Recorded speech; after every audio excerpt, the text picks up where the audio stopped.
Alright fellas, we're a week into 2026, and with a big year of boxing ahead, I wanted to share with you my predictions for the upcoming year. Now, boxing is traditionally one of the most unpredictable sports. Just when you're certain something will finally happen, the opposite usually does. Upsets come out of nowhere, careers flip overnight, and narratives we swear are set in stone get blown up in a single round.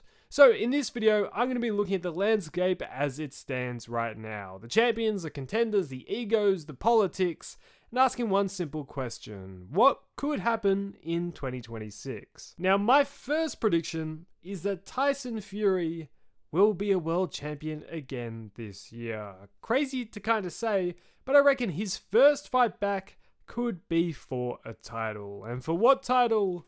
Well, Fabio Wardley's. Fury is coming back to try line up either a big fight against Joshua or Usyk for the third time.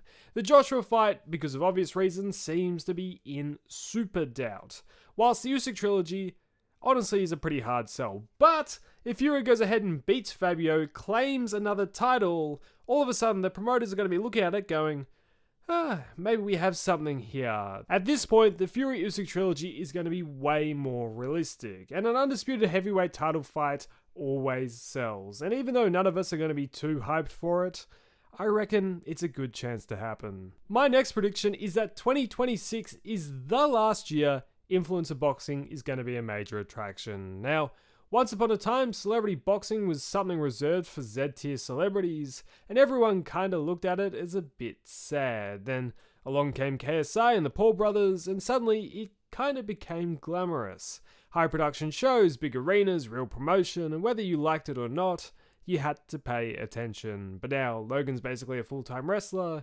KSI looks like he's done with it, and Jake Paul, well, he's in kind of his own lane away from the influencer scene.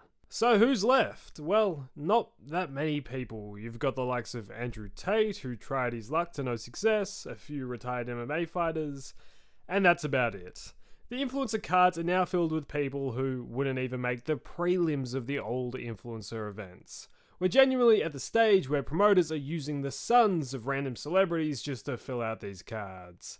And if the last few recognizable names from the scene disappear, it all kind of collapses. If KSI stays retired and Tate doesn't somehow make a monumental comeback, the death of the scene could happen a lot sooner than most people would think. Another big thing I think we will see in 2026 is a real changing of the guard across multiple divisions, but especially heavyweight. I think most of the heavyweight stars that we all know and love are kinda at the end of the road. Fury versus either Usyk again or Joshua feels like an endgame fight. And currently, Usyk is talking about wanting to fight a completely washed Deontay Wilder. And I think that tells you everything you need to know about where we're at with this generation. These guys are kind of wrapping things up, whilst in the meanwhile, you've got fighters like Moses Atauma and Ajit Kabayel becoming the mandatories and lining up for their opportunities. And it's only a matter of time before they get their shots and really start solidifying their positions within the division. And adding guys like Dubois trying to rebuild, and Justice Huni returning to the big time, and the pressure on this old guard only increases. And looking outside of heavyweight, these stars aren't the only ones. The same thing applies to guys like, say, Canelo. He just doesn't have years and years left at the top. A lot of these long-time stars are slowly starting to fade out, and with Canelo specifically, I can't see him going on another super dominant run at 168 against younger, bigger, fresher fighters. And to be clear, that's not a knock. He doesn't need to do that. He's had his era, he's defined it, but it's clearly winding down.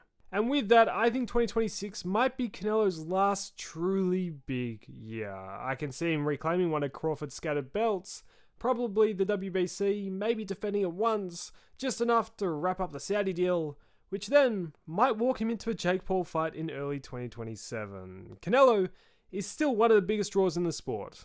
That loss to Crawford hasn't really dulled that shine, but it's obvious he's slowing down. And like I said earlier, I don't see him being too eager to chase the young guns in the division. So for me, this year feels like the beginning of the end of Canelo's run at the very top, and possibly could be his last big one. Talking about stars, I don't think Tank Davis fights anyone elite in 2026.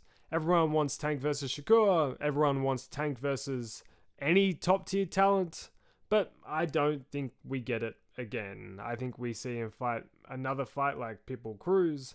That's a decent fight, it's fun, but Tank has already beat him with one hand.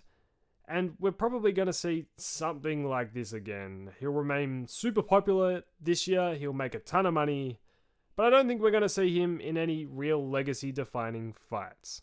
Now, controversially, someone I do think has a mega year in 2026 is Devin Haney. Call me crazy, but if Haney wants it, the division is wide open. Ryan Garcia, if he does beat Barrios, is probably tied up with Conor Benn, and that might put him out of action for 2026. So who does that leave? Haney could unify against guys like Crocker or Romero, or even take a massive money fight against somebody like Pacquiao. And honestly, I can't see him losing any of those fights. If Haney somehow unifies against Crocker and Romero, and puts himself one belt away from undisputed, that's a hell of a run, and it's honestly achievable. If Haney really wants it, the division is his. And another fighter I see doing really well in 2026 is Inoue.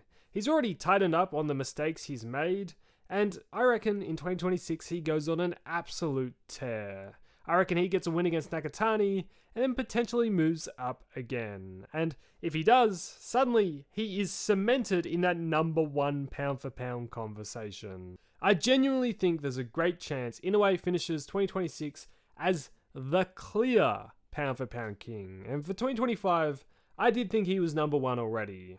Although it was debatable. Whilst next year, if he goes on this sort of run, I can't see really anyone posing a real threat to the throne. And my last prediction is, I think Dana White's Zuffa boxing isn't going to make that big of a splash at all this year. It's all been a bit controversial, but honestly, over 2026, I would be surprised if they bring in any names that the casual will actually want to watch. Without real stars or recognizable fighters, after a few shows, it will somewhat fade off into irrelevance.